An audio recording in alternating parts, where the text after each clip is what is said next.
Apple always releases their biggest stuff in the fall, and in 2026, this is actually going to shape up to be one of the weirdest ones that we had in a while. Usually it's simple: new iPhone, slightly better camera, faster chip, everyone argues online for 2 weeks, and then life moves on. But this year's a little bit different because Apple is doing something that people have been begging for them to do forever: foldable phone. And after years of acting like foldables were just some strange experiment, Apple looks like it's ready to jump into it anyway, because of course they are. Once tech gets less embarrassing and more profitable, suddenly it's a great idea. Starting with the iPhone 18 Pro, this is expected, which is basically a yearly tradition at this point. Faster performance, better efficiency, stronger AI processing, and probably battery improvements, even if Apple acts mysteriously about exact numbers. The bigger visual change is rumored to be under display Face ID, which would shrink the dynamic island even more. So Apple, yes, is still trying to slowly make the front of the phone look less like it has a black pinhole floating on it. The iPhone 18 Pro Max is expected to push things a little bit further with a bigger battery and possibly a variable aperture camera, which could give users more control over photos depending on lighting conditions. In simple terms, better low lighting shots, more flexibility, and another reason for camera nerds to lose their minds. Then there's the biggest rumor, which is the foldable phone, but with the mock-ups, the rumors, the leaks, and all this other stuff we've been getting, it's going to be a bold looking phone. From what we've been seeing from the mock-ups and the dummy units and everything being leaked, it's going to be a book and not a flip, which makes sense because Apple usually avoids anything fun until they make it look serious and expensive. And the rumor suggests that it's a titanium finish with a wider design and a display with no little to visible crease. And if Apple actually pulls that off, that alone will be a massive deal because the crease has been the thing that people consistently complain about foldables. But the real story isn't even the shape, whether it folds or flips, it's actually apparently the materials.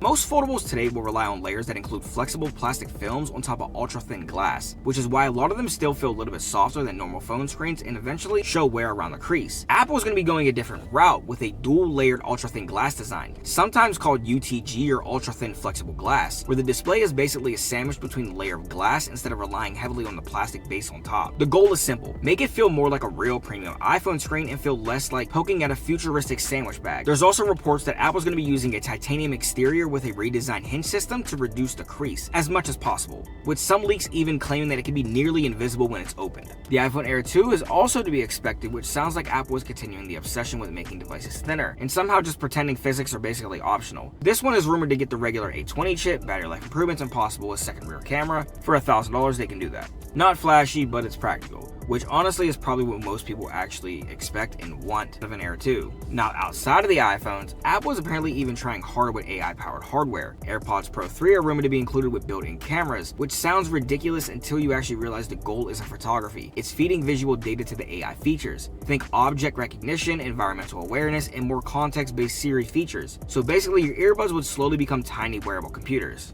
And then we got the Apple Watch lineup, which is also expected to get updates with the Series 12 and the Ultra 4. Rumors point to a new S-Class chip, possible expected health sensor, and even a new Touch ID being tested for future models. Apple has been slowly turning the watch into a mini health lab strapped to your wrist, so more sensor upgrades are pretty much guaranteed at this point. For iPads and Macs, the upgrades look a little bit more exciting than usual. The iPad mini is rumored to finally get an OLED display along with the A20 Pro chip, which would be a pretty meaningful upgrade for a device people keep pretending isn't secretly one of Apple's best products. Now, the bigger story is the M6 MacBook Pro. This is expected to get a major redesign, thinner body, lighter build, OLED display, and possibly a touch support. And yes, if Apple adds touch support after spending years acting like touch laptops were unnecessary, that would be very on brand. And then there's Apple's long-term ecosystem stuff. A first-party Apple security camera is rumored, along with a video doorbell that could integrate deeply into HomeKit and even potentially use Face ID with the smart locks. Basically, Apple wants your house too, not just your pockets, your wrist, your ears, or your laptop,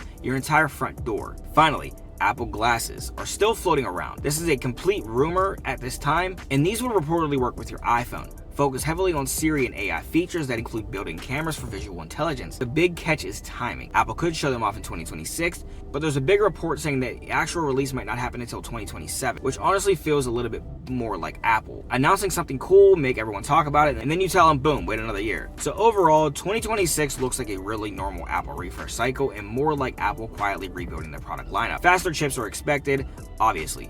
Better batteries, probably smaller bezels. So the real story is Apple's finally stepping into a new category while other devices are trying to make stuff look more futuristic when it's really not. Whether that works or not in another conversation, but one thing is clear: Apple's not planning another boring year. Catch you on the next one.